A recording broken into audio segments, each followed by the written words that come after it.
Damn, Kenny, that was a hell of a landing. Man, no idea how I pulled it off, considering the USCSS podcast is just floating with no course out here near Mars, but somehow we landed the shuttle without suffering a fiery death in space. Yeah, I mean, the how doesn't matter, man. What matters is that we're here. We're back safe and sound aboard the USS Sulaco. Excuse me.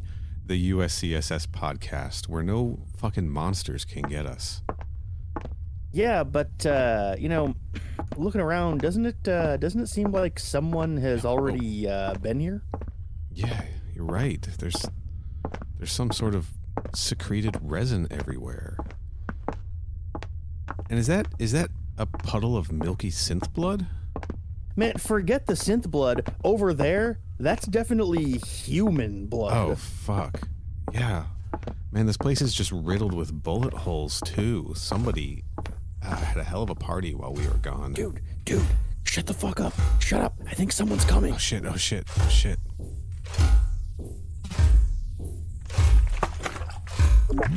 Hello, I am Coolerbot. Please stay frosty with a nice glass of water. No, thank you, Coolerbot. We've got it from here, thanks. We'll let you know if we change our minds, though. Does that sound good? Excellent choice. Have a nice day. I don't remember seeing that guy before. Where the fuck did Coolerbot come from? I don't fucking know. We can worry about him later. We gotta figure out what happened on board this ship. Yeah, man, for sure. Great, he's coming back. Jesus, not now, Coolerbot. Halt. Identify yourselves. Neal, watch out. What? That's a fucking combat droid. Fuck.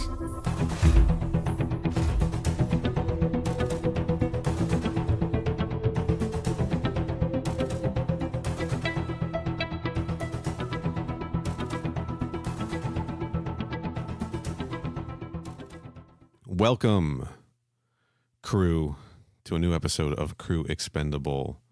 I am Hallstrom. Is that what you're going with? No, I'm not. I think that's what I'm going with. I am Gorilla Handler Hallstrom. And I am completely nude man Rohrbacher. Oh, the dude. Yeah, that's a good one. And we are on that. We are just a couple of badass space marines taking a shower in the Alien universe. That's right. Bathing in the Alien franchise. Jesus Christ. A little loosey-goosey on this one. Kenny, we are talking about our first Alien video game.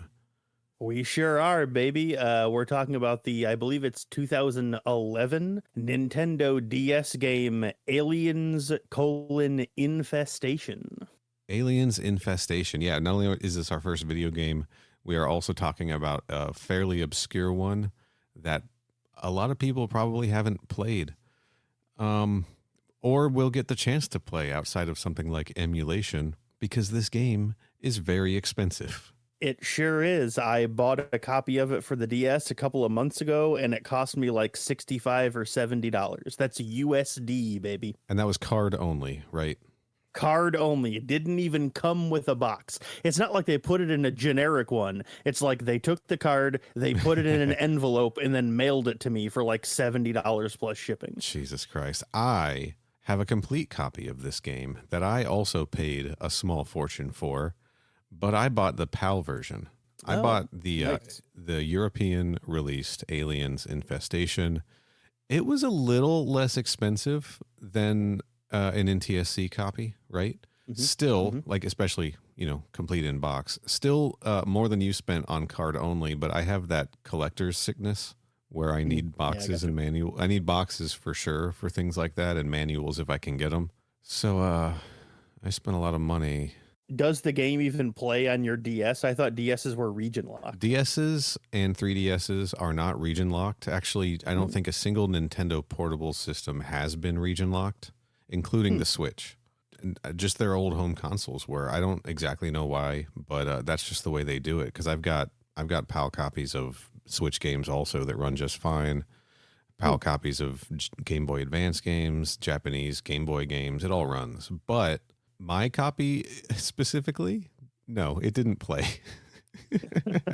Nice. Now, that's not to say I didn't get to play any of the game, because I did play about 10 minutes of the game before it froze, and then I restarted, and it would freeze again around the same point. And I think I tried that about 3 or 4 times before I was like, okay, this isn't going to work, right? Mm-hmm. So then I did what all good retro gamers do and tried turning to emulation to play this game.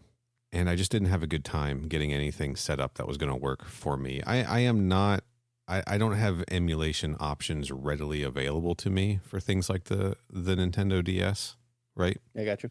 Because I'm just not, I certainly don't have anything against emulation. I think it's important, especially when we're talking about a game like Aliens Infestation that will never get a re-release, right? Sure won't. And it has a pretty specific like touch screen based navigation system and stuff like that. Like it's a hard thing to port, you know? Yeah. I'm all for emulation. It's just not something I engage with like outside of like Nintendo Switch Online emulation or like retail re-releases of things like, you know what I'm getting at, Sega Genesis Collection or whatever. I got you. So ultimately, I did not play this game. I watched a 3.5 hour playthrough of this game from ToughGamingGuy on YouTube, and I will be putting a link to that specific playthrough in the show notes. It looked like a lot of fun. Kenny, you actually played the game, right? I did. Despite owning it for the DS, I actually did play this on my phone with a illegally downloaded ROM and emulation software. But I did actually play through the entire game from beginning to end. By the time I was done with it, my completion rating on my file was actually 100%. Holy smokes, you did it. I have a feeling that what counts as percentage is beating the game, finding all of the Marines, and upgrading all 5 of your weapons to +3, which is the maximum. And I don't think there's really any other collectibles in the game. So to be honest, it wasn't really that hard to do, but I still managed to do it. Yeah, we had to find all those 20 or 16 Marines or whatever. That's pretty no easy task, I'm assuming. There are a total of 19 playable characters in this game. Okay, so 15 of them spread around there, right? Correct, yes, because you start off with a team of 4, yes. Start off with a team of 4. Tell me, Kenny, which of the extra Marines were you horniest for? Was it Amber by any chance? She's definitely the stereotypically hottest one, that's for sure. Yeah, man. That was I was like, wow, somebody who developed this game was horny for Amber. And I don't know if you read any of their character bios or anything, but her bio is effectively like, oh yeah, she joined the Marines, and then everyone was always like, oh, wooga all the time. And she's like, please, come on. Right. What's her full ranking? Private First Class Amber. Yeah. Private First Class Amber Fisher, I believe. Amber Buster Fisher, blood type B positive. Look at that. That's fun because, hey, be positive, everybody. Right? Don't be negative. I see what they did there. Yes. Again, somebody was horny for Amber making this game. I'm not saying I am. I'm saying somebody was. Someone other than you. I got you. Wink. Yeah, it's Amber, and it's the dude taking a shower. That's right. Right. That's it. Because, listeners, we've referenced that a couple of times at this point. So I should just mention at one point during the game, you have to get a key card, and you get that key card by walking into the barracks shower. And there is a dude who is just standing there who had just gotten out of the shower, and he goes, hey, bro, can you hand me that towel? And you're like, sure. And then you pick up the towel and hand it to him. And when you do, the key card drops out from the folds of the towel, and he goes, thanks, man. And then just like stands there, and you just go, cool, and then just swipe the key card and leave, and then you just never see him again. Yeah, this is an interesting game because it's like some serious alien shit going on, but then there's also like weird funny moments like that.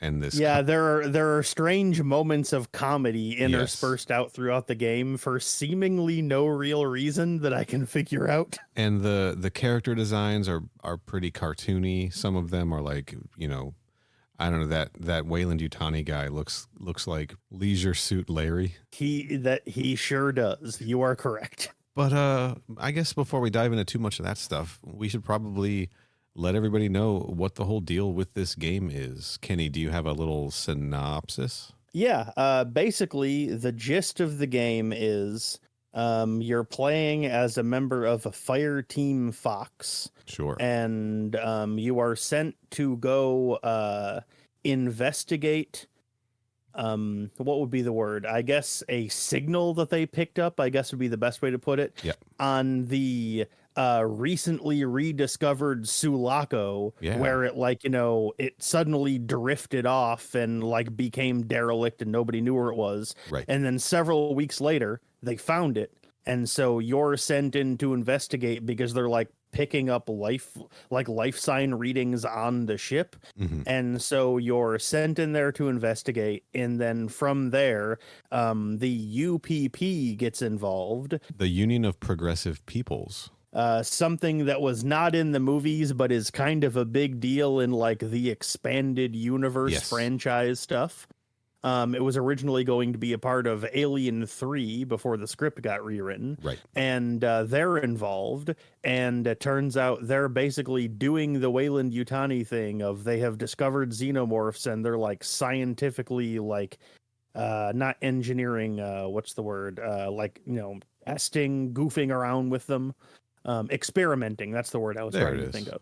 They're like experimenting with xenomorphs, and then later it turns out they're actually working with Weyland-Yutani and all that, and the plot goes from there. But the gist of it is you go onto the Sulaco and discover that the UPP has already been here, and then are trying to stop the UPP from continuing to experiment on xenomorphs. Right.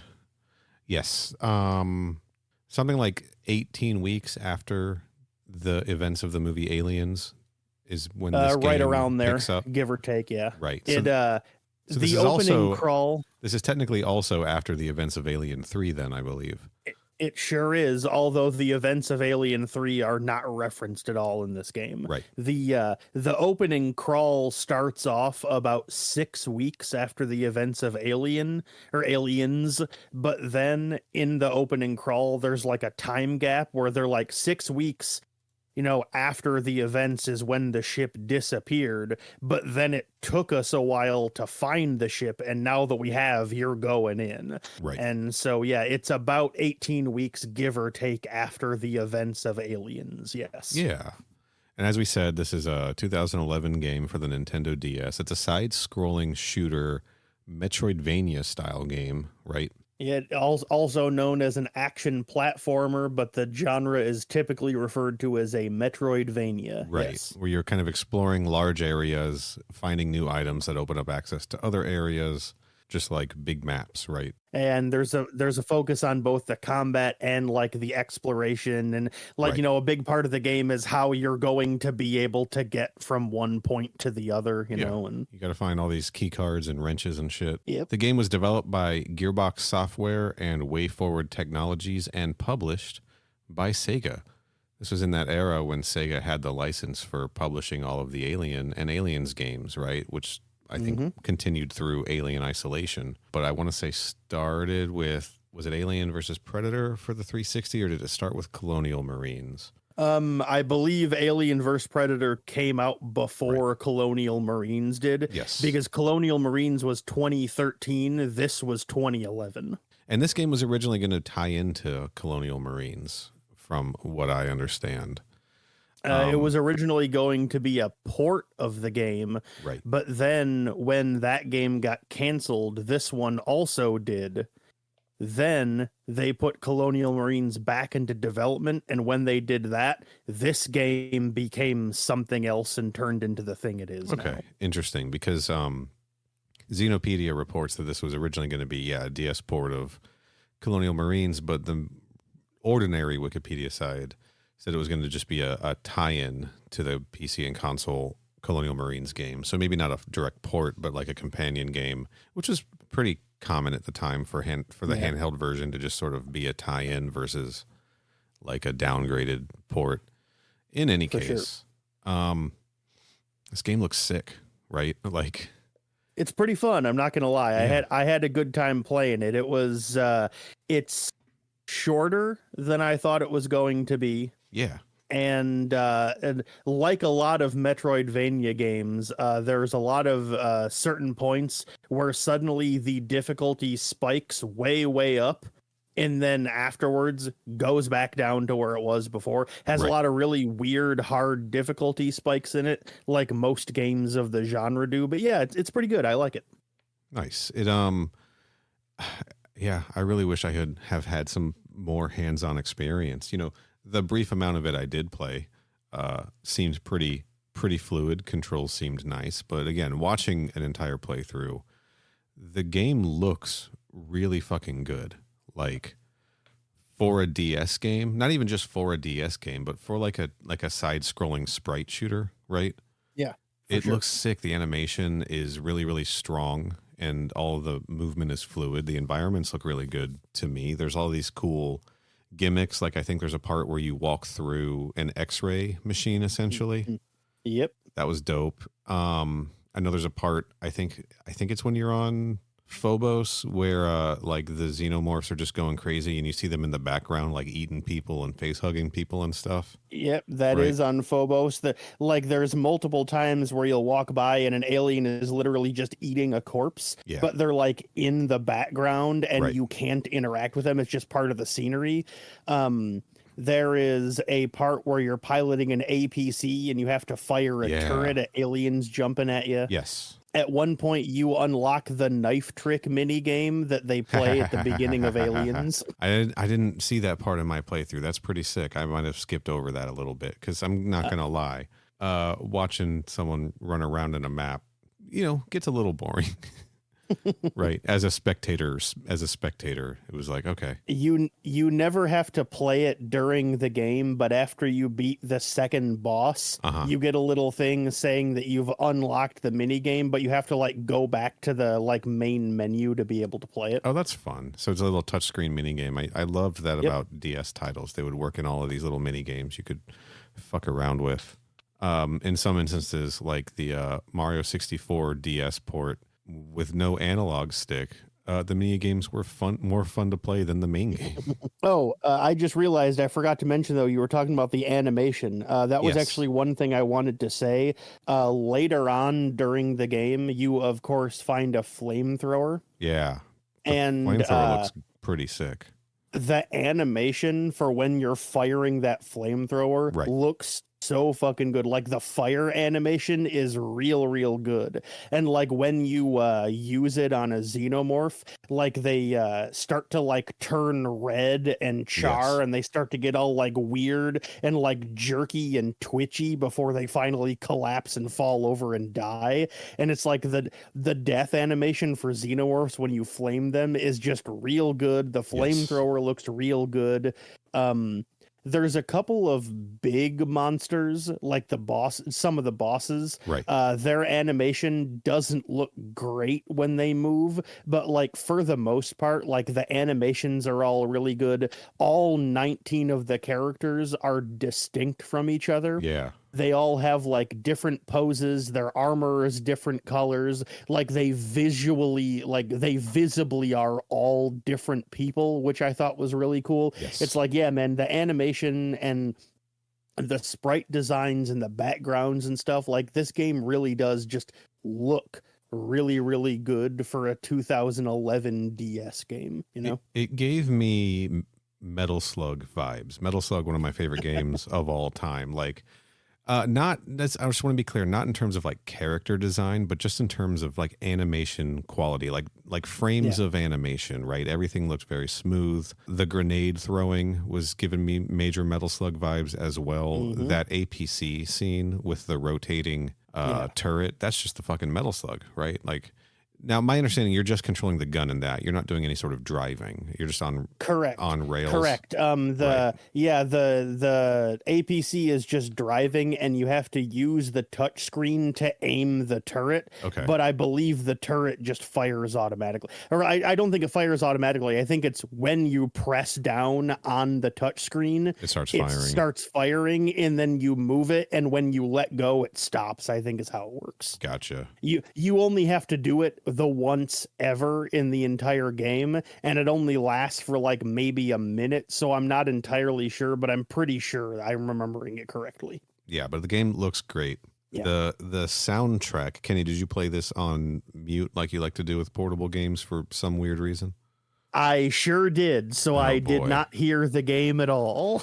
The game sounds great. The music, I mean, it's, fairly simple for a DS title, as you would expect, but it's also really rich. It feels like alien music, if that makes sense. Yeah. The sound effects are all there, right? The smart gun sounds like the smart gun. The pulse rifle sounds like the pulse rifle. The aliens squeal. The chest bursters squeal. It's all there, right? All of the sounds, all of the alien sounds are there. You get clunky footsteps as you're running around with your Marine. Yeah, just all around, like, this game looks good. It sounds good. It plays well. There's a lot of depth, like, put into the gameplay, right? Mm-hmm. Yeah. It's like the people who made this game cared about making an aliens game, right? This is an aliens game, like, full stop. For sure. Super, super impressive that they did this for a Nintendo DS title that I don't think had a wide distribute. Like, I don't think there were a lot of copies of this available, which is why its price is so high now. Right. I mean, I had definitely never even heard of the game and didn't know it existed until like within the last year or so, maybe. I did know it existed, but I was never able to find a copy. Like, I never came across a copy back in 2011, 12, like when these would have been sitting in GameStops or whatever. Yeah. Like, it just wasn't out there, But man, I wish it had been. I would have snatched this thing up early and held on to it. But let's take everybody through essentially the storyline of this game, as little of it as there is. Like, we're not going to get into like super tight details of like, well, you have to get key card for level 1 access, and then you get level 3 access, and then you go back and get all that nonsense, right? Yeah. Just want to talk about like the main set pieces and the main, like, the characters, right? The fire team Fox. Right. Who's our starting? Well, I guess first we should say that Fire Team Fox is under the command of Lieutenant Colonel Patrick Stainless Steel, right? That is correct. And he commands the 2nd Battalion, 9th Regiment aboard the USS Sephora, which is the ship that the fire team comes in on, right? Correct. Same class as the Sulaco. Sure is.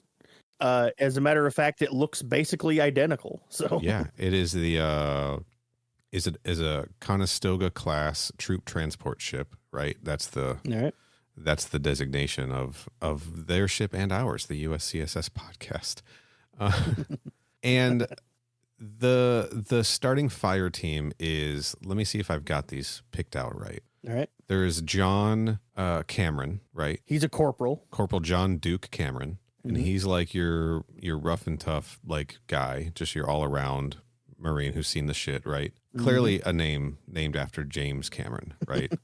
Obviously. I assume. Then is the tank guy, is that Brock Bear Paulson, Private First Class? It sure is. PFC Paulson, baby. That's him. Okay, cool.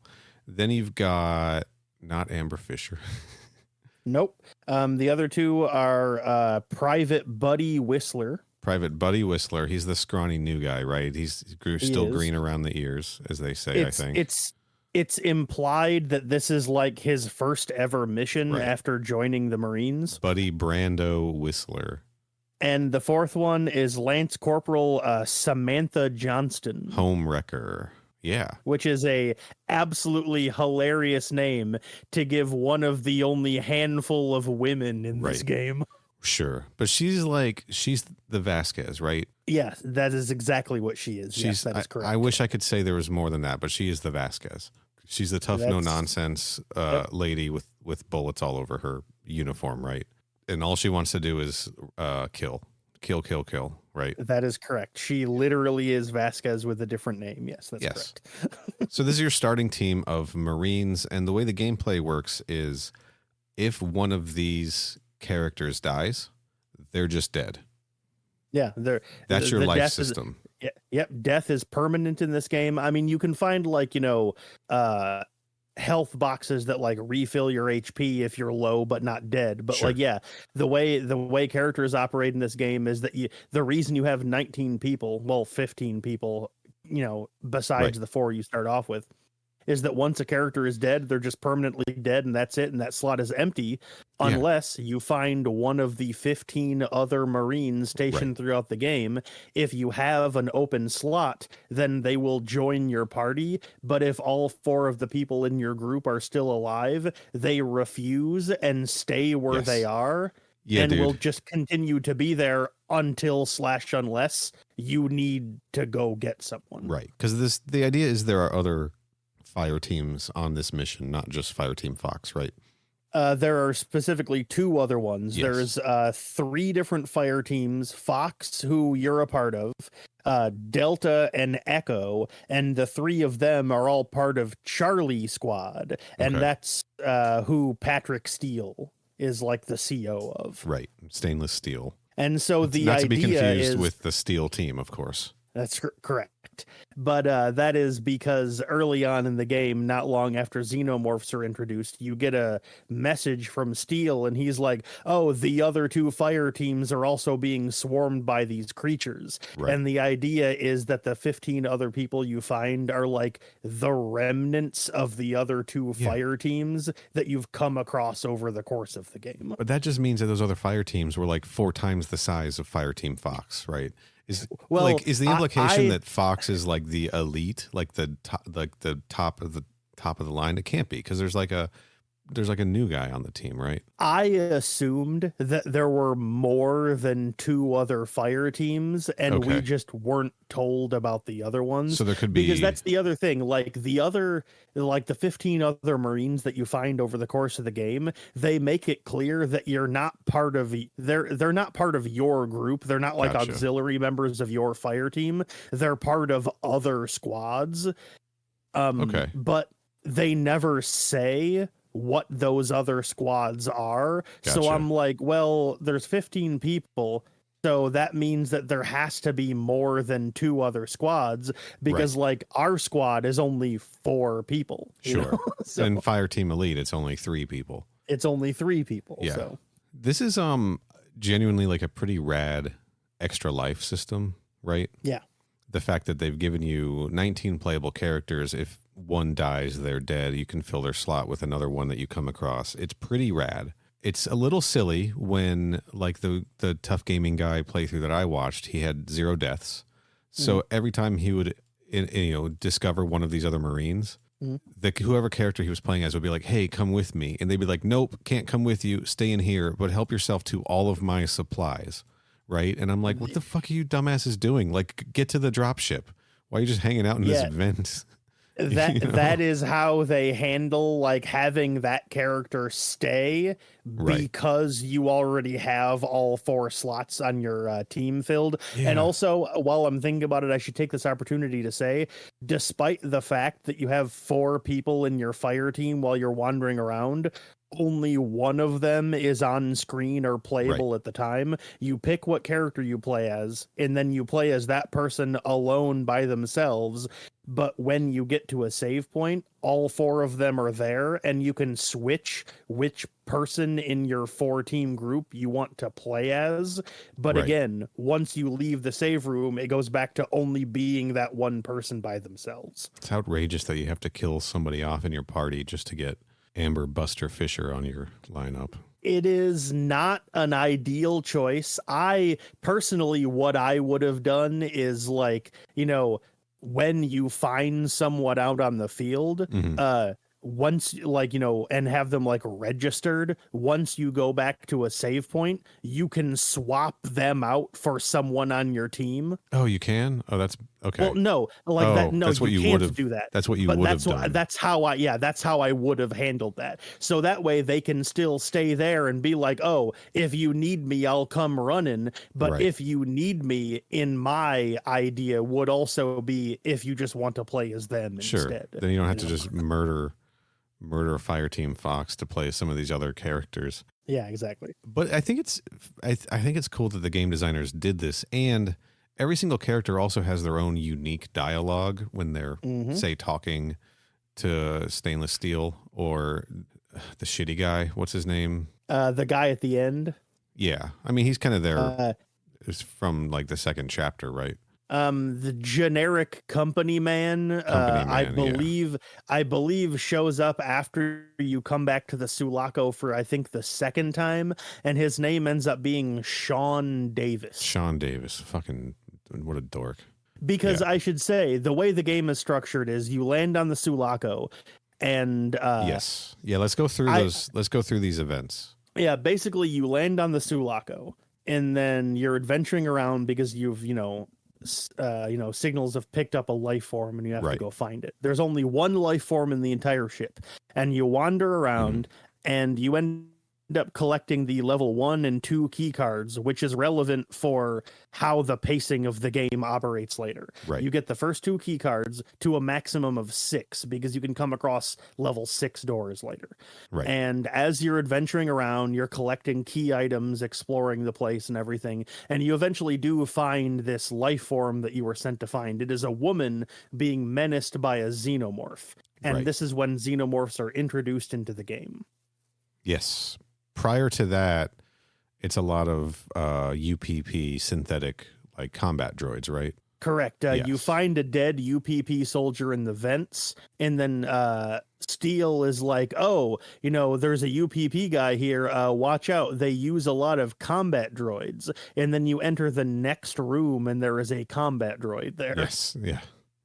5-second foreshadowing, baby. But you've the rooms have mostly been empty except for a handful of places that have combat droids. And then you enter this room where the life form signal is, and she's being menaced by a xenomorph. You kill the xenomorph, and then the woman runs away. And so the next section of the game is basically you trying to track down where she keeps running to. And eventually you chase her into the vents for like the 90th time because there's so many vents in this game. And you come across a Marine with his gun staggering towards you, talking about how he doesn't feel very good. And, dude, we've all seen the movies, so we know what happens next. He dies when a chest burster pops out of him. And everyone's like, what? And then you keep on going, and then you notice there starts to be resin on places. And then there's a couple of people stuck in the resin. And then after a couple of seconds, your brain goes, oh, wait, I'm in a hive. And then by the time your brain finishes processing that, a queen steps out from off screen and attacks you. And that's the first boss fight in the game.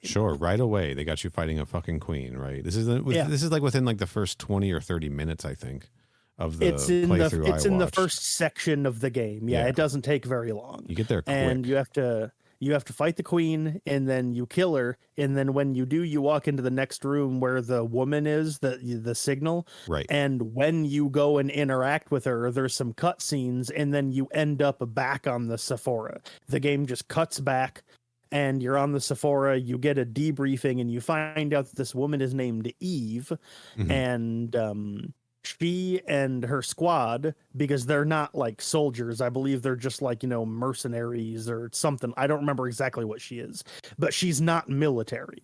And the UPP has hired her and her squad to go into the ship to basically check it out for salvage, because after it like drifted off and became derelict, it like drifted into UPP space.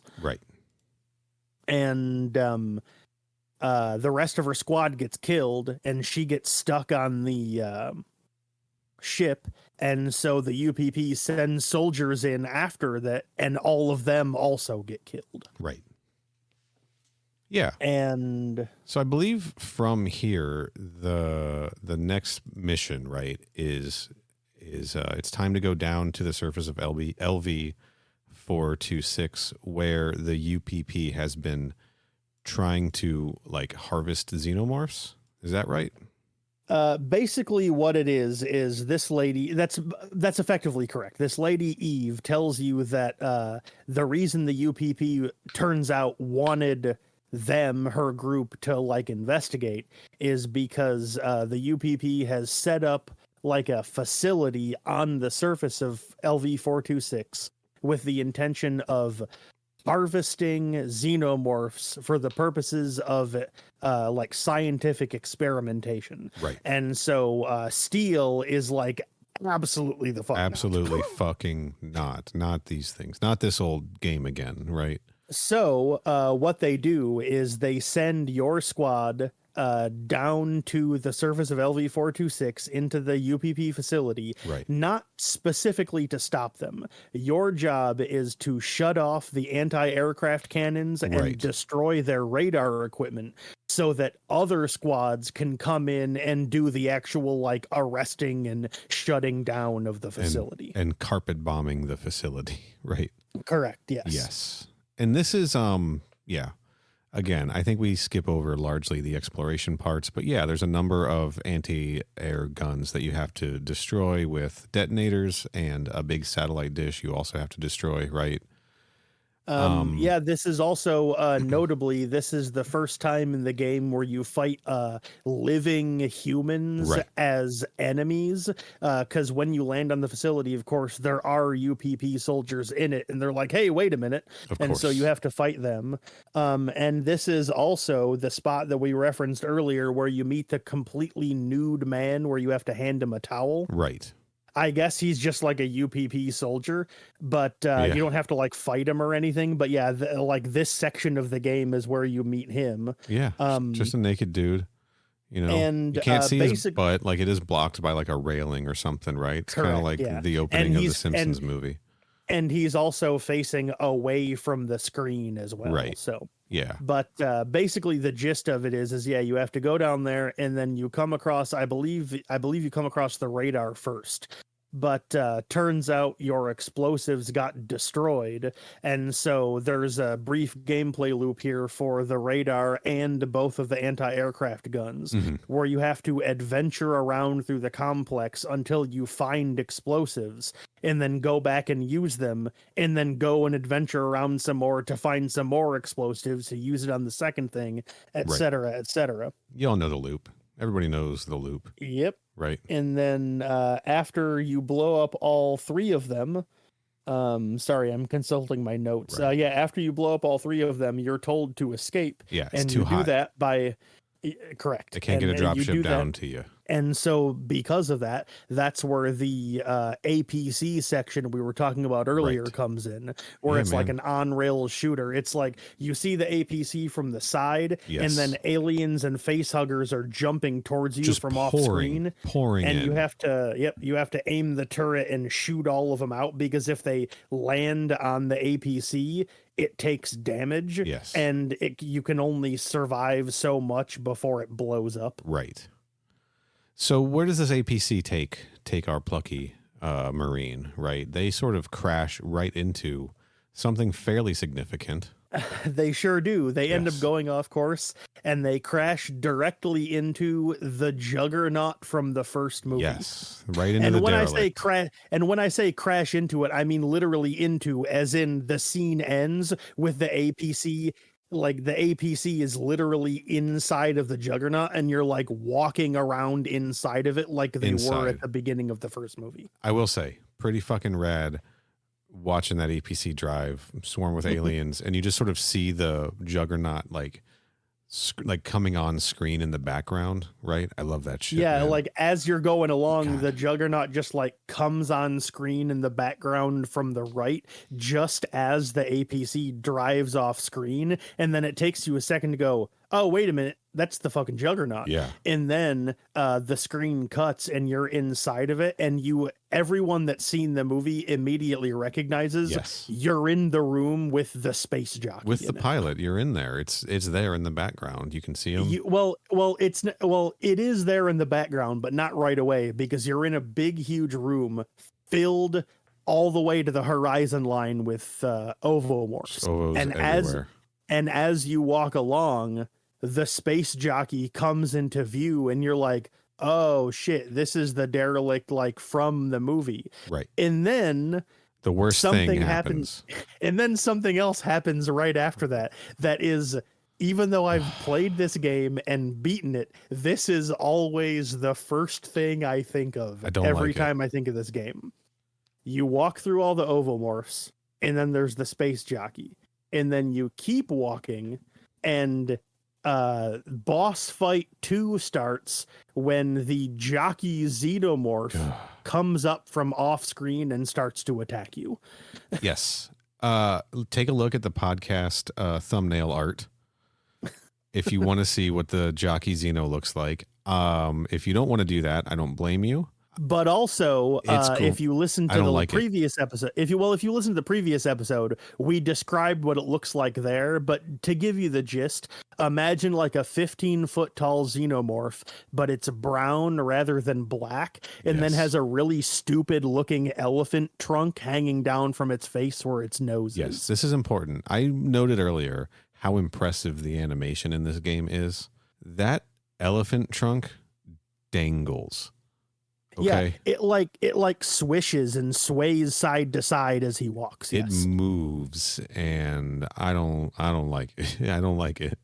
I don't know. It's This boss fight is weird because it has the ability to do something I've never seen in any other Xenomorph before. It can vomit pools of acid onto you. It can, and it does. And I think some of the other bosses in this do also, don't they? A couple of them do, yeah. I mean, there's only a couple of more bosses. There's only like, I think 4 bosses in this whole game, and this is already the second one. Is it like the spitters in Fire Team? Kind of, except it's more of a... Kind of. You know what it is? It's like I've been playing the Evil Dead game, and it's like the Deadites who vomit on you in that. It's that. That's what it is. It's gross. But yeah, not only does this thing looks really stupid and I hate looking at it, and the boss fight is lame because while you're being attacked by it, you're also being swarmed by like dozens of face huggers. But the thing that pisses me off the most about this fight is that when it's over, all the characters are like, that was weird. And then immediately afterwards, it cuts back to the Sephora, and Steele's like, well, I don't know what the hell was up with that. But anyway, as I was saying, and then the events just never get brought up again. Yes. And the reason I bring this up is because it's like, there's no narrative reason for that to have happened at all. And the only reason you even end up going to the Juggernaut is just so they can put in a boss fight. Like, there's no narrative purpose for it at all, and that's part of the reason why this fight pisses me off so much. Sure. I mean, this is the thing that they used to do, right? Every Alien thing like wanted to have a version of what the space jockey was in it, right? Like, they popped up in the Dark Horse comics, right? I know that they pop up in the Alien versus Predator PC game, or Alien versus Predator 2 at least. And I reference that one all the time because that's the one I played, right? Yeah, I got you. Might have happened in the other ones. And then, like, of course, Ridley Scott decided to make a whole fucking movie about it. That came out a year after this game, explaining what they were. So, which means it was already in development by the time this came out. So everybody wants to explore what the space jockey was, and I'm going to be honest, I prefer something like this, as gross as this was. Like, we don't see a space jockey, we see a space jockey Xenomorph, presumably the one that popped out of him in the original Alien, right? Like, that would be the implication here. Yeah. And I'll take that over learning what the space jockey actually was any fucking day of the week. It's cooler. I mean, I'm sorry. It's just cooler. It's more mysterious. I just like it better. It's giving you something new, but not giving away the whole thing. I don't hate it. See, I mean, I hate the design. I don't hate the idea. Here's my thing. Sure. Generally speaking, I actually don't really have that much of a problem with the jockey Xenomorph or the Right. JX, as I refer to him as in my notes. You sure do. I don't really have a problem with him, except I just think the trunk looks really stupid. The trunk is Like, the worst part. if they got rid of the trunk, I otherwise think he actually looks pretty cool. Right. I understand people like the trunk, but I think what people are missing is by the time we see the space jockey, the in Alien, it has been fossilized, right? Yeah. Presumably might have been rotted away a little bit. Like that trunk doesn't have to be a trunk. It could have been like some kind of like cartilage, that was like wrapped in tissue and like was just a part of its face structure, not a dangly trunk, not a face penis. Let's just call it what it is. I was trying to avoid saying it looks like a dick, but it does kind of look like a dick. It does. And there's nothing inherently wrong with that. It's just in this DS animation style, it's unsettling. Yeah, it does not look very good. And you can't really tell very well from playing the game. I only noticed it after the fact when I was looking at screenshots of it. Right. But this thing does have a second mouth, but the second mouth is attached to the end of its trunk rather than inside of its own mouth. That makes sense and doesn't make sense. It makes sense, but it sucks. Okay. Yeah, agreed. Interestingly, this game is not considered canon, and I believe this might be the only reason why. Because UPP adopted into canon by Alex White in into Charybdis, I think. Yeah. I'm not familiar with anything that's explored what happened to the Sulaco. I don't see any reason why this game couldn't fit into canon, except for the jockey Xenomorph. So why don't we just say that the suits that the engineers wear are kind of biological, and that might have gotten adapted into the whole Xenomorph process, and restore this game to canon. Works for me. Anyway, so from here, right? But like I said, you go back to the Sephora and you get some free makeup samples. Well, when you first go to the facility on 426, before that, Steele is like, while you're down there looking around, I'll try and find out more information about what's going on with the UPP and all that. I have an important question about the facility. All right. Is this like part of Hadley's Hope, or is this a brand new facility? It must be new, right? I have no reason to believe that it's part of Hadley's Hope. Okay. They didn't give any indication. They just said, like, you have to go down to the surface of Acheron, but I don't think they said the facility's set up in the ruins of Hadley's Hope or anything like that. Right. I think it's a completely different structure. It kind of makes sense. But after you get back, Steele says he'd been doing some research and found out that Weyland Yutani has also been using xenomorphs as biological weapons, just like the UPP has. Surprise, surprise. What are the chances? And so he proposes to you an off-book Black Ops mission to compromise them to a permanent end. Hell yeah. And of course, you volunteer for it. And because you, as the character, volunteer for it, that automatically means the rest of your squad goes along with it. Private First Class Amber Buster Fisher isn't saying no to an opportunity like that. I believe I was playing as Paulson at this point. So he's the one that's basically like, oorah, let's do it. Sure. And at this point is when you unlock the knife trick minigame I was talking about earlier. Nice. And at this point, you have to go back to the Sulaco again and adventure around for a while. For the second of 3 separate times over the course of the game, you'll be visiting the Sulaco. Yes. And on the way there, you're told that the reason you're going there is because a Weyland Yutani freighter filled with xenomorphs is going to be flying by in a few hours. Yeah. And your plan is to get to the turrets on the ship and shoot it down before it arrives at its destination, which is Phobos, one of the moons of Mars. Yeah. Yeah, they're coming back to Earth. That's the plan. And as soon as you land, however, you run into another soldier who tells you that, that Weyland freighter already docked and transferred all of its cargo several hours earlier. Right. And this is where we meet Sean, whatever his name is. Sean Davis, who who is introduced as a generic company man. And afterwards I have written, I'm sure he's fine in my notes. Right. He's a real Carter Burke type. He turns out to be, yes. One thing I do like about this part of it, though, is that the ship is like populated now. Right. Now that Davis and the other soldiers are there and stuff, occasionally while you're walking through rooms, when you're in like, office rooms and the barracks and stuff, occasionally there will just like be other personnel just in the background, just milling about doing stuff. Sure. Yeah. And I think at this point, the Xenos are kind of relegated to the vents and stuff like that, aren't they? I mean, they still pop out from time to time, right? For the most part. I mean, there are a couple of parts where you'll be in a room and a Xenomorph will drop down from the ceiling and you'll kill it, and then you'll turn around and there'll be some other guy just standing there minding his own business like 2 feet away. But I think that only happens in like a couple of rooms in the entire ship. Suspicious that the Xenomorphs keep leaving these other guys alone, isn't it? Yeah, what are the chances? But as you're adventuring around, that soldier you ran into when you first landed messages you to say that the Xenomorphs have escaped containment and they're killing everyone. No fucking way. How could that happen? I don't believe it. Weyland-Yutani's been very good about containment, as we've seen.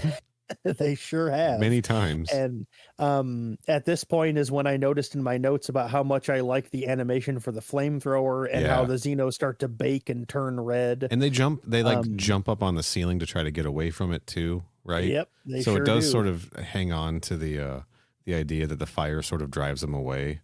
Yeah. We should say also, in addition to the flamethrower, a big part of this is also the welding torch, right? The plasma welding torch. It sure is. Yeah. There's 3 different ways that doors can be locked in this game. Right. One of them is via a key card, and you need a key card to unlock them. One of them is the doors are welded shut, and you need one of the key items, a welder, to be able to open them. And once you do, they're permanently opened and just can be used regularly. The third way is that the door is sealed up with like xenomorph resin, and the only way to open it is you have to find the flamethrower and burn it off. Yeah, pretty sick. This thing is just dripping with aliens, right? Oh yeah. And speaking of dripping with aliens references, not long after that, you find the keys for the J5000PL. Now, Neal, would you like to tell the listeners what PL stands for? I believe that is a polymer-based adhesive we use in construction that I think is sold by Loctite now. All right. That's just an actual product on the shelves called PL. It sure is. That's the fucking power loader. The power loader is in this game. There's actually 2 of them in is. This game, as a matter of fact. You get to walk around in a power loader, and again, the animation is very, very cool. Yeah, you find the keys to the power loader, and when you do, Steel is like, oh, that's the keys to a power loader. Keep your eyes out in case you might need to use it for something. Sure. And it's a good thing he says that, because literally in the next room after you find the key, there is a power loader there.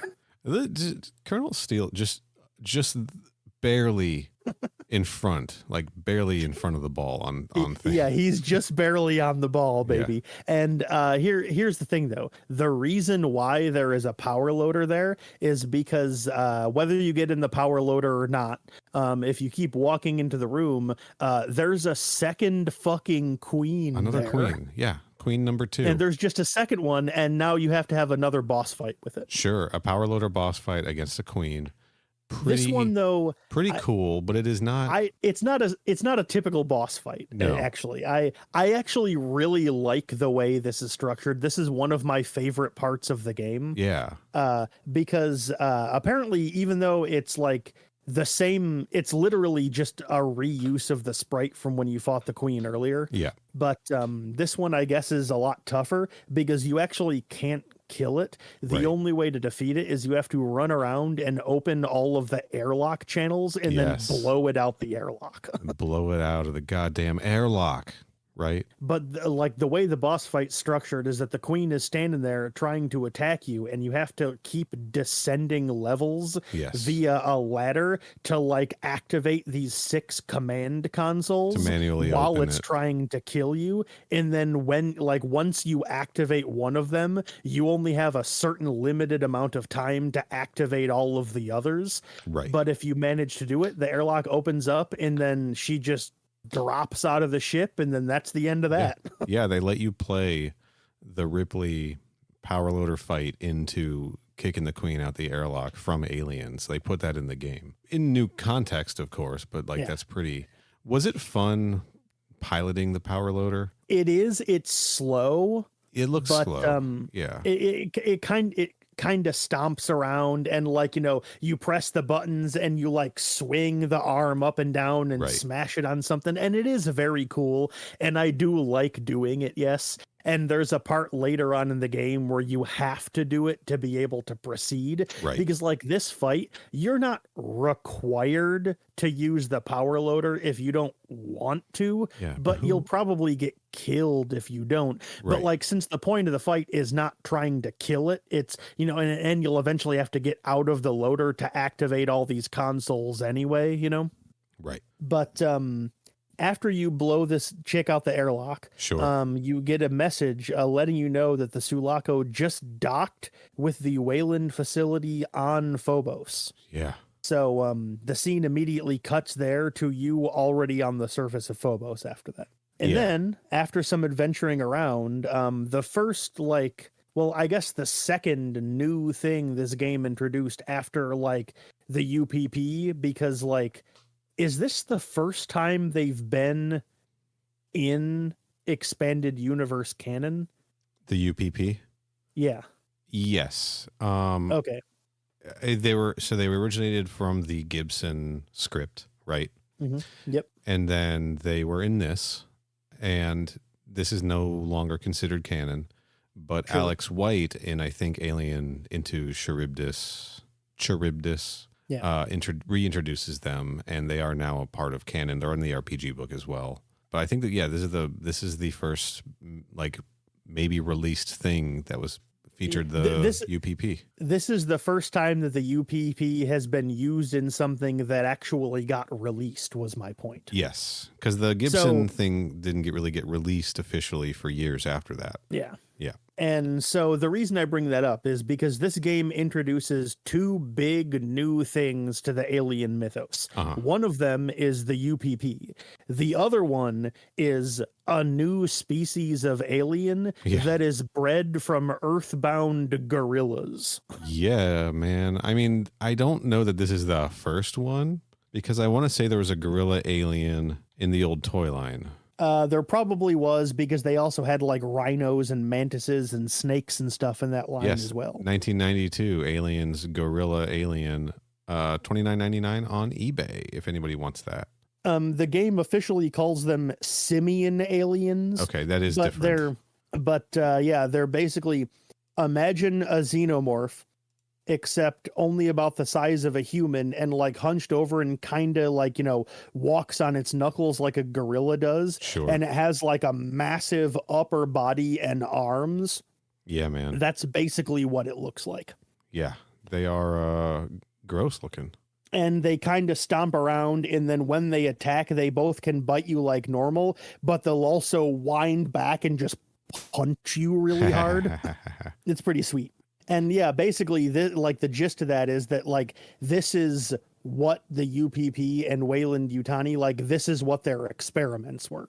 They were figuring out other animals they could put xenomorphs in, and the gorilla ones were like the viable test subject that you now have to fight. Right. Sorry, looking at Xenopedia, they're saying that the gorilla alien first appeared in the Alien versus Predator video game, or was also featured in that. It may not be the exact same like look and everything, right? But the concept of a gorilla alien maybe does date back quite a bit, because they're just lumping them all in together on here. I don't know. I mean, yeah, they also have the Xenopedia article for the jockey xenomorph that we were talking about earlier. Sure. Also ties in the ultramorph which was like from an earlier draft of the movie that eventually became Prometheus. And that Right. was just like, that was like a, xenomorph from a jockey, but it looked like a xenomorph, but it was white and like 15 feet tall. And it's Gotcha. like, those aren't the same thing, But, Yeah. I mean, but these anyway, ideas get revisited all the time in Aliens. I mean, this is also not the first and certainly not going to be the last times we hear about Weyland-Yutani crossbreeding and experimenting on the xenomorph, right? for sure. Yeah. Or this is also not the first or last time. Oh, containment failed and the Weyland-Yutani facility has been overrun with xenomorphs. That's It's right. just going to keep fucking happening. It happens every time. Yes, that is correct. But yeah, while you're adventuring around, you eventually have to go to the top of like the command tower Right. on the facility, and up on the top floor, you fight what I originally thought was a queen version of the Xenomorph gorilla. Yeah. But Xenopedia says it's actually a Praetorian, Yes. not a queen. Which does But make it's- sense. It's like massive though. It's built like a rhino, and it has like the Yeah. big huge crest like normal, and its primary attack is charging at you. Daddy, And so that's and yeah, like I Daddy thick. would have guessed it was a queen, but yeah, I mean it's fucking huge. Yes, that is correct. It's built like an elephant basically. Daddy thick. And when you kill it, you end up back on the Sulaco again, with orders to track down Sean Davis and figure out what the hell is going Just on. beat the ever-loving shit out of that motherfucker, right? Luckily, your mission is to track him down, and you immediately solve it because he is literally standing there in front of your ship when you disembark from it. Right. This is the last And- segment of the game as well, right? You're back It on is, yes, the Sulaco, and this is level 5, right? Third time on the ship. correct. We're gonna get all those key cards. We're gonna be able to go everywhere.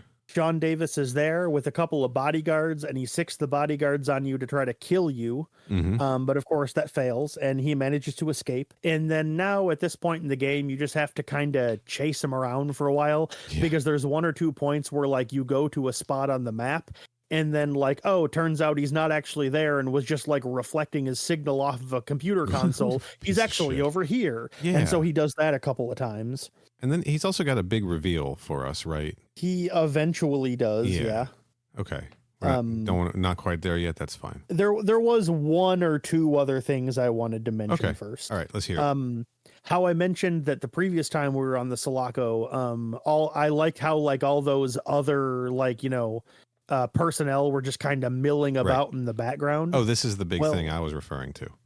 Oh, okay, I got you. Yeah, well, yeah. they're still there. Sure. And as you wander around through the game, like you can still see them milling about and stuff. But when you get close to them, they freak out and try to attack you, and you have to Yes. kill them. And when you kill them, what happens to them?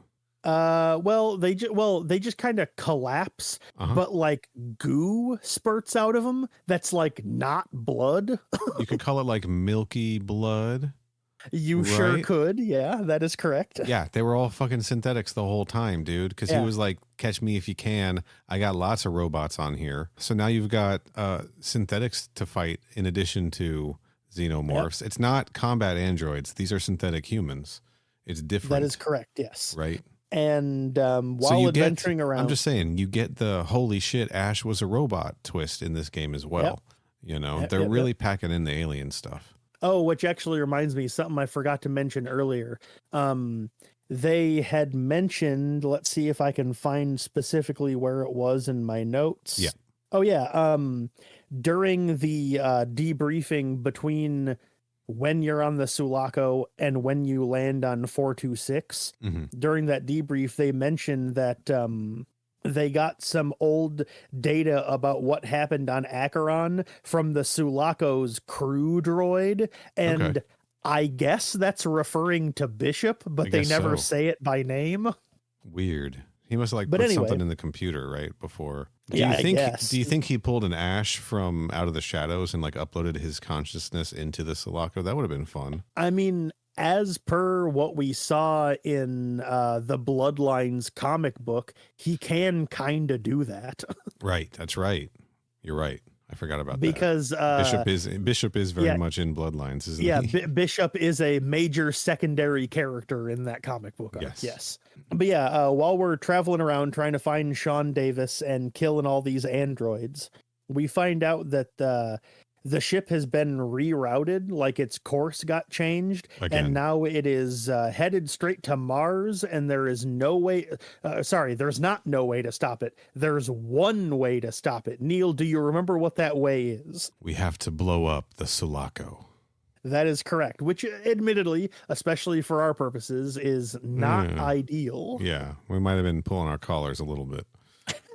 But in order to do that, you have to travel around to the remaining areas of the ship that you haven't yet been to and shut off the either 3 or 4 coolant regulators. I don't remember how many there are. It is 4 coolant regulators. 4 of them. Right. Astute listeners may recognize this as the exact same idea behind the self-destruct of the Nostromo in Alien. It sure is, except they're all in different unconnected parts of the ship. Right.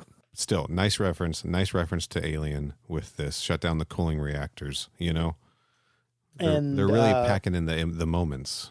They sure are. Unfortunately, when you do shut off all of them, turns out the ship has some kind of automated power redirect, and so it doesn't shut off the coolant regulators. And so... sorry, that's what I meant to say. The only other way to stop it is you have to go up to the command tower of the ship and manually tell it to crash into the surface of Mars. Which is what the guy was trying to do with Sevastopol, right? Or no, he was trying to crash his ship into Sevastopol. That is correct. Right. Yes. Same thing. Same basic idea, yeah. And then at this point, there's a fun little platforming section. This was dope. This was fun to watch. Yeah, it's very cool. It's you have to get up to the command tower, but the command tower requires a level 6 card, and at this point, you only have a level 5. Right. So what you do is you decide to climb into a spacesuit and do a big platforming session on the outside of the ship, crawling around on the outside of the hull to enter a different part of the ship. That's where the key card is stored. Yeah, and the spacesuit looks like the Nostromo exploration suits, right? Yep. And you get you're outside the ship, so you get like a moon jump almost. Yeah. Yeah, you get to jump pretty high. Yeah, you jump up and it's funny because the speed of your jump is normal. Like when you press the button, you go up at the same speed, except you just go up a little higher, but your descent is way slower. Sure. And you can guide where you want to go, so you can make real big, huge leaps. It's really fun. And I will say, you have this little handheld pistol, and so when Xenomorphs come at you, you go, ow, bam, bam, bam, bam. Nice. The playthrough I watched, again, ToughGamingGuy on YouTube, the platforming looked a little harrowing because it seemed like the person playing was making a lot of blind jumps sometimes. You are, because funny story, true story, how I mentioned that, your ascent of the jump is the same speed as normal, but your descent is way slower. If you jump and then just hold one direction or other to move in your jump, due to the speed that which you descend, if you angle yourself towards a platform on one way or the other, it'll actually take you entirely, the amount of space that's on your screen when you make the jump. Oh yeah. None of that will be on the screen when you land the jump. Yeah, it looks a little probably could have used a little bit of polish in that area, maybe. A little bit. But it's your jump is farther than what you see on the screen. Right. So unless you make little tiny hops here and there, some of your jumps kind of just have to be blind sometimes. Gotcha. It's wild. The jumping in general in this seemed a little not well thought out. It's not the focus of the game in the way it is in, say, a Castlevania or a Mario. Yes. Yeah. You can do a lot of dodge rolling in this. It felt very Fire Team, but the jumping looked tacked on, and sometimes I would see if you're in the vents or something, you got to jump across a little gap to get a collectible or a power up or something, and you have to run first. Yeah, and those seemed like a lot of trial and error. you know. Yeah, because that's another thing that I forgot to mention. You also have a stamina bar, and when you Just like dodge Fireteam. roll, when you dodge roll or run, the stamina bar decreases, and when it's empty, you can't do either of those things. But if you just wait for a couple of seconds, it'll automatically refill. Just like Fireteam Elite. Yep. All right. Let's But we should see if they can put Fireteam Fox as DLC in Fireteam Elite. That'd be pretty sick. that would be extremely cool. I would like that a lot. Just so you can make your character look like them. I guess just all the DLC equipment, right? Anyway. But once you finally get back into the ship, the level 6 card is right there, luckily. So you have to make it back to the tower. Right. On your way, once you get there. It's not on your way, it's once you get there. You find the perfect spot to crash the ship, which is in the middle of the desert where no one is around. Yes.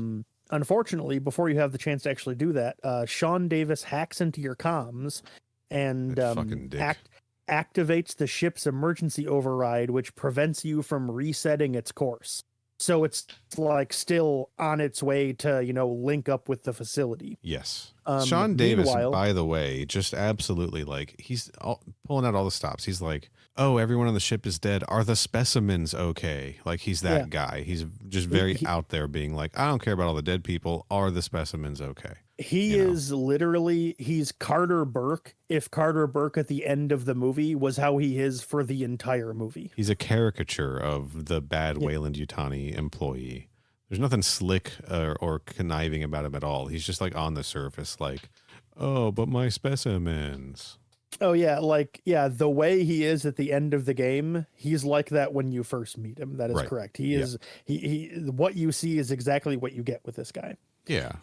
He's probably one of the guys who sent Patrick Massey out to the Xenomorph planet. He's that type of guy. He's he's red. Remember, weren't they named like Red and Blue? The executives? They were red and green. Red and green. Believe. He's red, isn't he? He's wearing a red shirt. He sure is. That's it. Patrick Massey's from the Verheiden comics. We're tying it together. Not baby. Patrick Massey, Doug Stanhope or whatever this guy's name is. I can't fucking remember.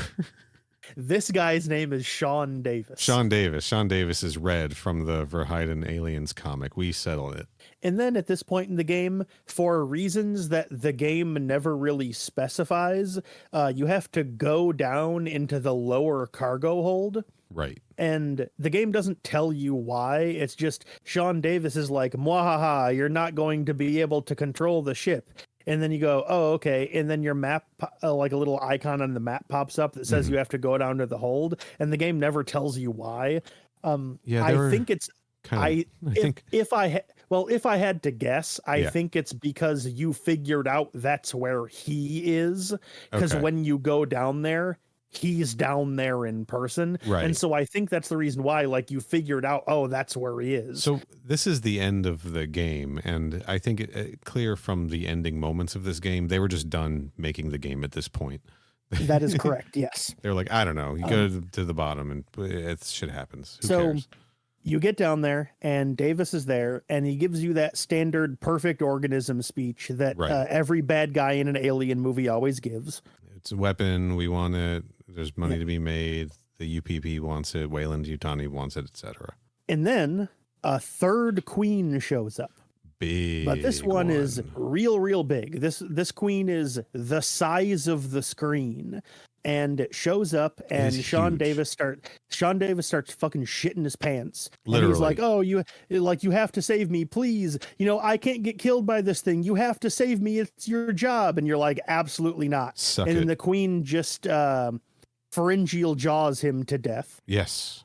And then you have to fight it. And according to the Xenopedia, this is either a young queen mother or an empress, but the game never really specifies either way. Yeah, empress. But like the sprite is a normal queen, except really big. It doesn't look like the sprite doesn't look any different than normal queen. It's just way bigger. It didn't look like a new sprite to me. Also, I am so unfamiliar with the queen mother and the empress. Like, I know they're in the games, right? They pop up in video games. And I believe in And Fire. I think they're in some of the comics. Yeah, and at the end of Fire Team, you're definitely dealing with the main campaign. You're definitely dealing with a very, very large queen, similar to this one. So I don't know. Must be a queen mother, right? I guess, is it just size of a hive that determines it? I'm not really sure about the specifics because I mean, I think this is the first thing we've covered so far on the show that has an empress or a queen Right. mother even in it. So I'm not really I'm not really sure about the specifics of exactly how they work. Yeah. Well, I guess we'll learn about it, right? But yeah, Hold on. like This Xenopedia article says empresses were said to reach Tyrannosaurus Rex proportions in terms of size, but that feels like all the queens we've seen on screen to me. yeah, I don't know. That's not I don't know. 20 feet tall and 40 feet long. We'll figure it out. Someone will mother at crewexpendable.net. Somebody will lay it out, or might be in those role-playing books. We'll look into it.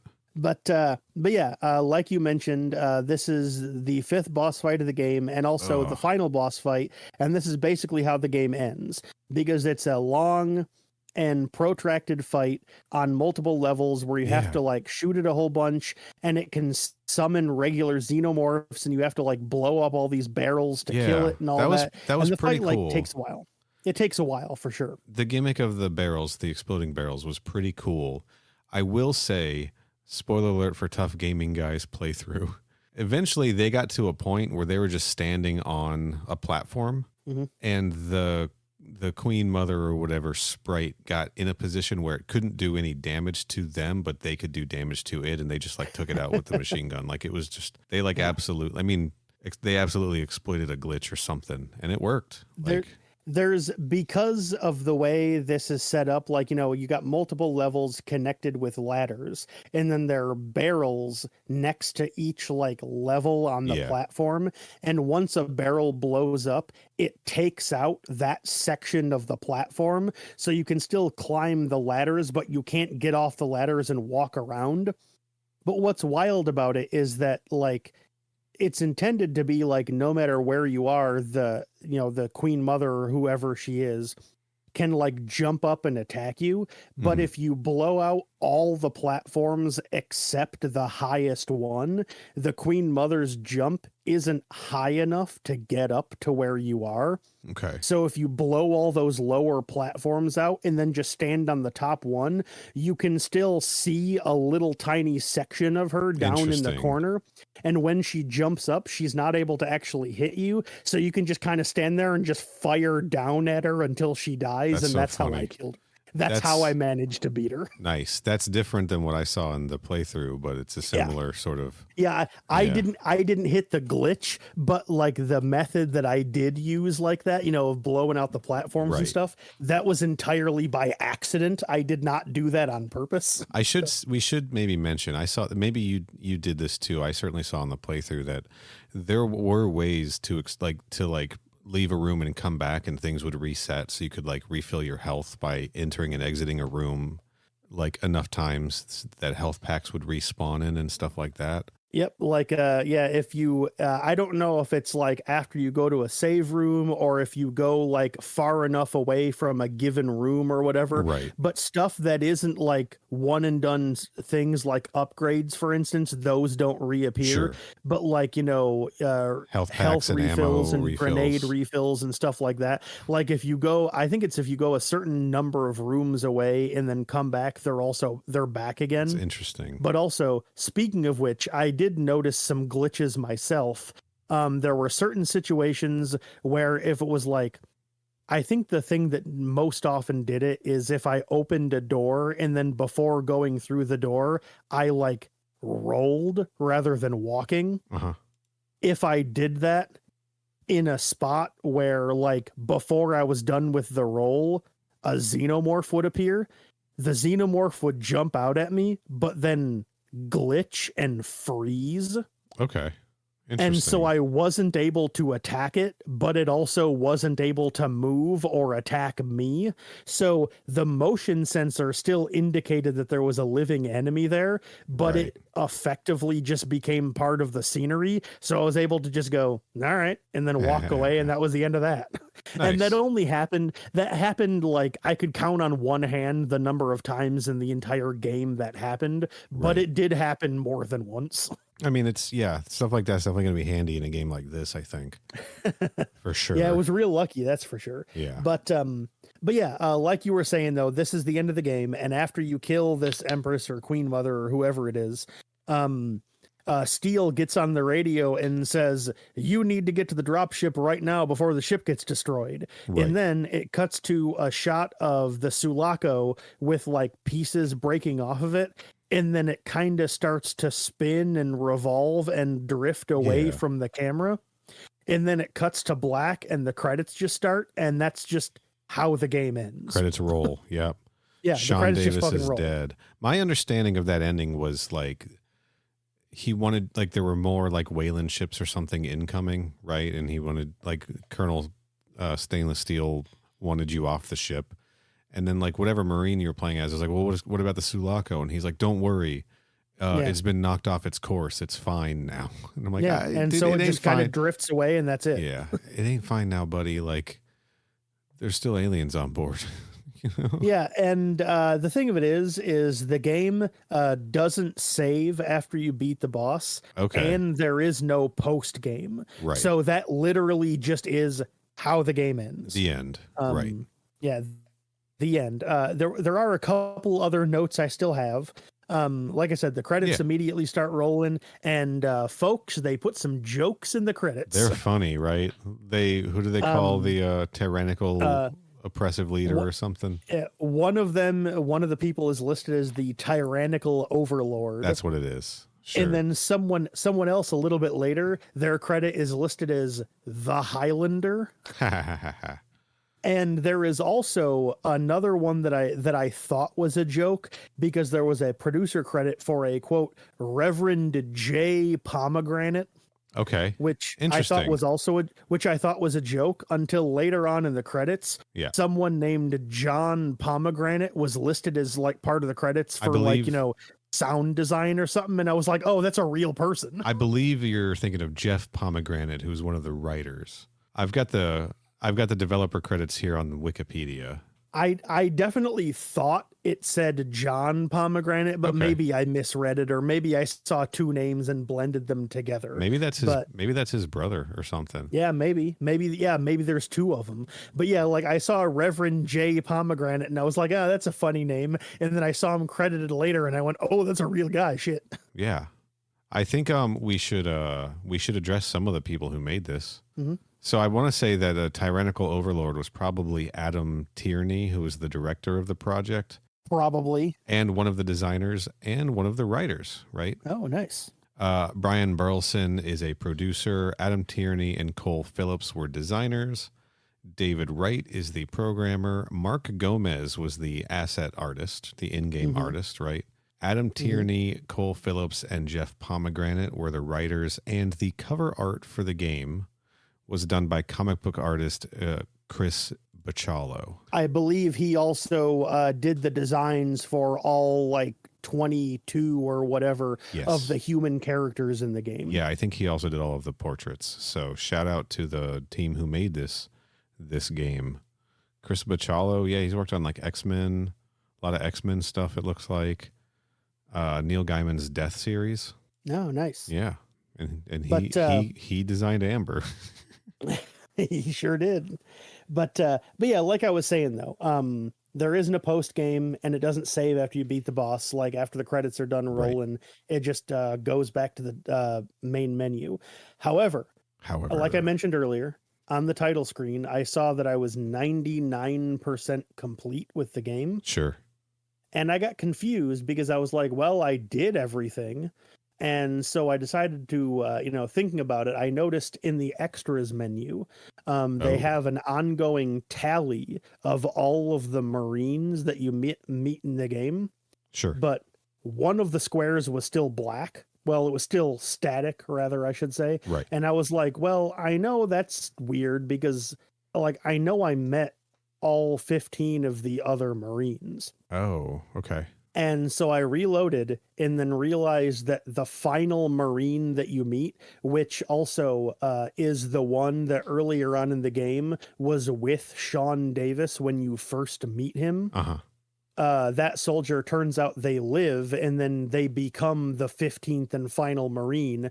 But you meet them literally 2 rooms after the final save room in the game. Oh, okay. So because the game doesn't save when you beat it, it wasn't listed as being found. Fascinating. So I loaded up my game, went back and talked to that Marine, then went back and saved my game and went back to the main menu. And then the game was listed as being 100% complete. So you can 100% complete the game without even fighting the final boss if you want. Well, maybe. I don't know if beating the game is part of that percentage, but I'm assuming that I know for a fact that finding all of the Marines does. Right. I assume that upgrading all of your weapons also does. Yes. Because there are 5 weapons in the game. There's a flamethrower, a shotgun, the pulse rifle, the handgun, and the smart gun. And the smart gun. And all 3 of them can be upgraded to a maximum of +3. You also have grenades and C8, but those can't be upgraded. And so you can upgrade 5 weapons to +3. You can find 15 Marines, and I'm assuming beating the game. If you do all 3 of those things, it will give you 100%. Nice. I got a question about some of the Marines you meet. All right. Was one of them just cooking ribs? One of them was talking about cooking ribs. Okay. I don't know if he actually was or not. Gotcha. All right. That was one of the later ones. I don't remember specifically which character it was. Sure. Because I kept an ongoing tally of all of the Marines you met and what their rank was, but I didn't list their first name, where they found them, or what they were doing. I just listed their rank and last name. Okay. So I don't exactly remember which one is which. I do, however, remember, I believe it was Heston. He's Sure. the one that's has a big, huge bandolier and is like literally brandishing a handgun in his profile. Okay. I'm pretty sure he's the one I'm thinking of because I remember the guy with the gun, his first name was Frank. And the reason I remember that is because it made me think it was a Punisher reference. Oh, okay. It might be. And so the reason why I'm thinking that might be Corporal Heston is because Charlton Heston was famously a member of the NRA. Oh, okay. That makes sense. All right. All right. And so I think something. that was him, but I'm not sure. You find a character who, like, she's like a goth emo, like former skateboarder chick that decided to join the Marines just because she knew her parents would hate it. Sure. There's one who, how you were talking earlier about how when you go and meet a Marine, when you have a full team, they give you some bullshit excuse for why they can't join up with you. Right. One of them, like the techie character, can't do it because she literally, her stated reason is because she's in the middle of sending a long text to a friend of hers. This game's having fun. Yeah, it's a good time. It's a good time. That would be Maylin Chow, I believe. It is. Yes, that is correct. And then Zoe Anna Kennedy, nicknamed Cutter. She's the skater girl. Yeah, she's the emo chick, I'm pretty sure. Yeah. She says, "See you later, girl." I don't know the rest of the words. Sure does. But yeah. Fascinating game. Like, I do love that they went through and developed personalities for all of these Marines. It is just so weird that, like, if you want to play with them and get their dialogue, you gotta kill some characters. Yeah, you have to have at least one of your other Marines dead, and it's like, I don't want to kill any of these guys. What are you doing? So it does seem like some things like that are maybe a little rushed. Like maybe they could have worked out a system, because like that 15th Marine, what, you're gonna play as him for all of one boss battle? right? Yeah.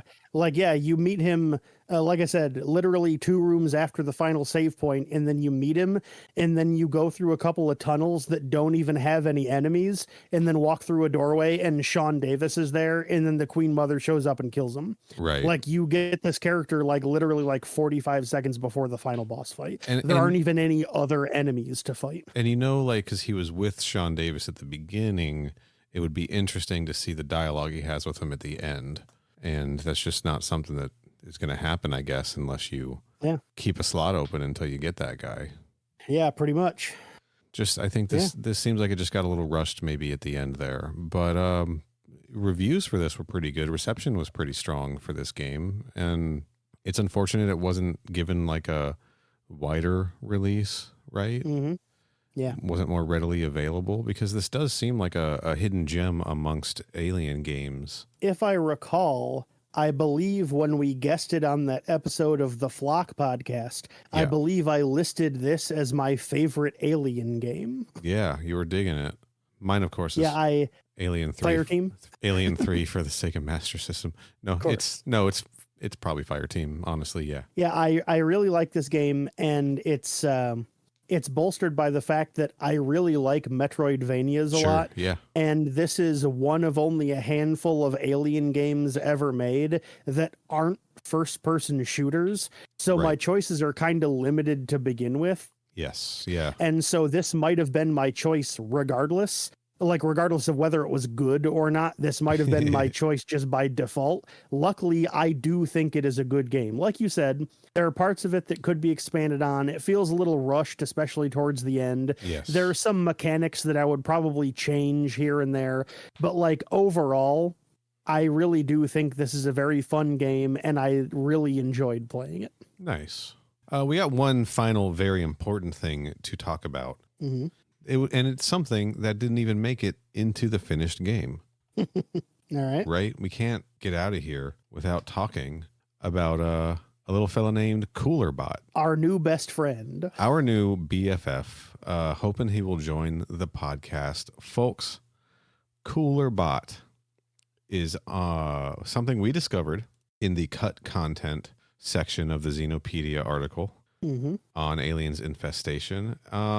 The Xenopedia describes Coolerbot as a robotic walking water cooler. Coolerbot would have followed the player around on certain floors, offering water along the way. Mm-hmm. And the thing I was trying to reference is an article on Modojo, I believe written by Chris Buffa, interviewing director Adam Tierney and producer Jeff Pomegranate on the development of Alien Isolation, and they bring up Coolerbot in this. So this is something they were just putting in the game for fun that got cut. It is the weirdest thing I've ever heard. There is a sentient water cooler robot that would follow the player around on certain floors, offering water along the way.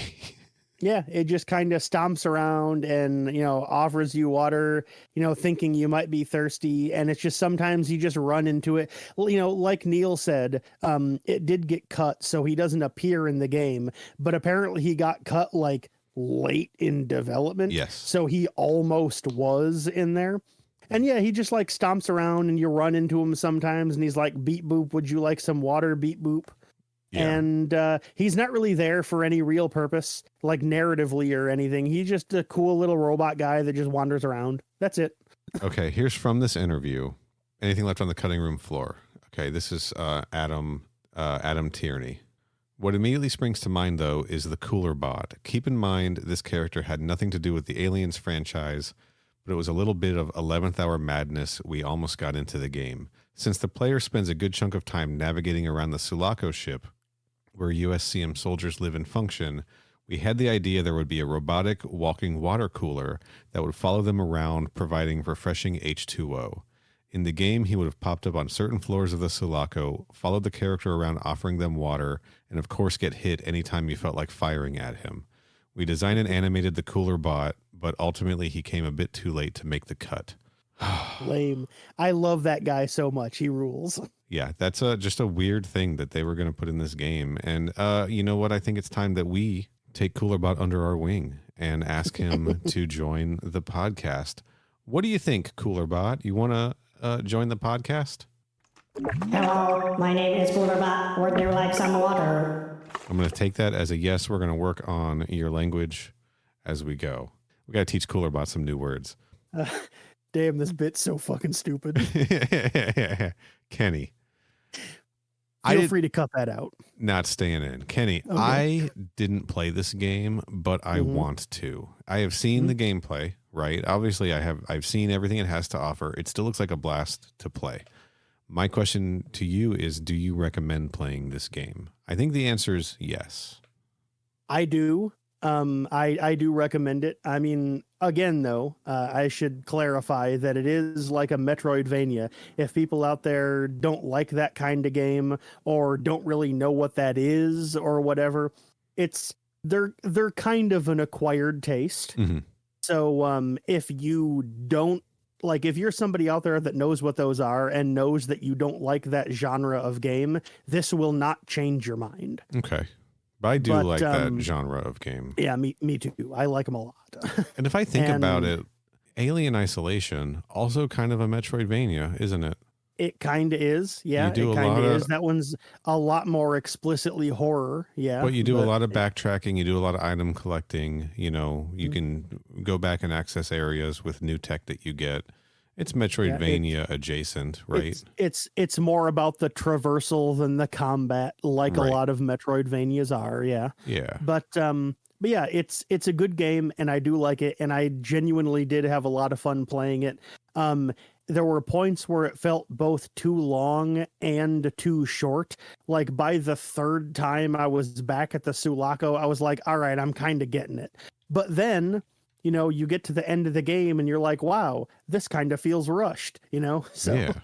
but yeah, it's a good game and I like it and I had fun playing it. And if you're somebody out there that's looking for a game to try that you probably haven't played before, you could definitely do worse than doing this. Although I would say don't bother spending the $70 to get a copy. Just pirate it. Emulate it. This is why emulation is important. Yeah. I mean, if you're a collector, look, if you're an Aliens fan and you're a collector like I am, it's probably worth it to have a copy of this in your collection, I'd say, right? For sure. Yeah, for sure. It's only going to get more rare. So if you're if you have that disposition like I do, go for it. I will be tracking down a playable version of this that I can play on original hardware because that's my style. But of course, play it however you can play it. You know, we are pro emulation on this podcast. Yeah. My recommendation is play it. My recommendation is not necessarily play it specifically on a DS. You know? So yeah, there you go. Well, that's it for Aliens Infestation, our first video game we have covered. I can't wait to cover a game that I can actually play. So I before we started this, I didn't even know how we were going to cover a video game on the show, and turns out we were going to cover it just by doing exactly the same thing we always do, rambling for way too long about everything. it's been an hour and 44 minutes we've been recording so far on. Honestly, that's not as long as I thought it would be. No, but that is about half the playtime of the playthrough I watched. So It sure is. I think you said it was like 3.5, 4 hours, something like that. Yeah, it was It was about 3 hours, and it was 3 hours and 20 something minutes. So, once again, shout out to ToughGamingGuy. Up next on the show, Kenny, I think we're going to be doing our final quote unquote aliens thing before we move into Alien 3 territory. And this is one that circles all the way back to the first thing we did in this block. And also references another entry, right? Yep, it is the perfect bookends. We started with Newt's Tale, and we're ending with River of Pain. Christopher Golden's Alien River of Pain, an original novel all about the fall of Hadley's Hope. As a reminder, this ties into Aliens Fire and Stone, right? We're going to meet. Sure does. We're going to meet some of the same characters that were in that. It also thematically ties into Out of the Shadows as well. Yes. Because it is actually River of Pain is actually part 2 of the Out of the Shadows trilogy. Right. Not sure how this one connects to the other two. Maybe you can fill me in on that. It only maybe kind of thematically ties in. It's not like related by plot or anything. Sure. Like, because the Out of the Shadows trilogy, the idea was let's use these novels to explore and expand spots in the franchise that we haven't seen yet. Right. And so this is like, it's tied into the first one. It's tied into Out of the Shadows in the sense of both of them are taking a specific moment that was alluded to or only maybe briefly shown, and then expanding it out into a whole story. Okay, that's fair. 2014 novel written by Christopher Golden. I will be listening to the Audible original audio drama, much like I did Out of the Shadows, and much like I will whenever we get to Sea of Sorrows. Kenny, I know I don't think you're sure which version of it you're going to be checking out, right? I'm looking at it right here, and it is 10 hours and 1 minute long, so I have the audio book, that would be not the standard. the audio drama. That would be the standard, yes. Yeah. Book. So we'll be doing like we did with Out of the Shadows and kind of tackling 2 versions of this in one. Mm-hmm. So pick your poison, and we will be covering that on the next episode. That's right. Unless we need to like shoehorn in an Archie versus Predator or something. That's always on the table. I mean, it's a possibility, but we should probably cover the novel. We've been doing a lot of comics lately, so right. Yeah, we should probably get into the novel. So yeah, stay tuned for that. And I guess we should get out of here, Kenny. Where can people find us on the internet? Sorry. Where can people find you on the internet? My Twitter handle is at CYHOBBEZ. I also use that same handle on pretty much every other place you can find me online. I don't really tweet very much, and the last couple of things that I did tweet, I was talking about the new Yakuza game. That would be Like a Dragon Ishin. Which is like the feudal Japan one where you play as a samurai. Nice. And I've also been tweeting about Hellboy a lot recently. Yeah. But yeah, like I said, you can go there or any other social media place on that same handle and just find me goofing off. Nice. You can find me on Twitter at Final Neal and Instagram at Final Neal Retro. I also do another podcast all about Mortal Kombat stuff called MK Podquest. You can find that at mkpodquest.com. Related to that, Kenny, I have an apology to make to you that I saved until the end. Corey and I recorded MK Podquest earlier today, and we cracked a couple of Coca-Cola moves, which is a drink that you brought to my attention. Sorry, Sure did. Sorry I did that without you. Fine, I'm not worried about it. I'll hear it when the episode comes out. I'll deal. I do give you a shout out on the episode, of course. Nice. But where can people find our show on the internet? Our website is crewexpendable.net. Our Twitter handle is at crewexpendapod, and our Instagram is at crewexpendablepod. Those are the places you can find us. Make sure you subscribe in your podcast app on your platform of choice. Rate us positively. Give us good reviews. Apple Podcasts, Spotify, wherever you can do that. Good Pods, do the Good Pods thing. Oh, shit. I also forgot. You can email us at mother@crewexpendable.net. Yes, explain to us the different hierarchies of queens and queen mothers and hive mothers and empresses and, etc. Tell us what the deal with all those guys Sure. is. Just tell us what page to look at in the Alien RPG source books. That's right. We can take it from there. And until next time, stay frosty. frosty.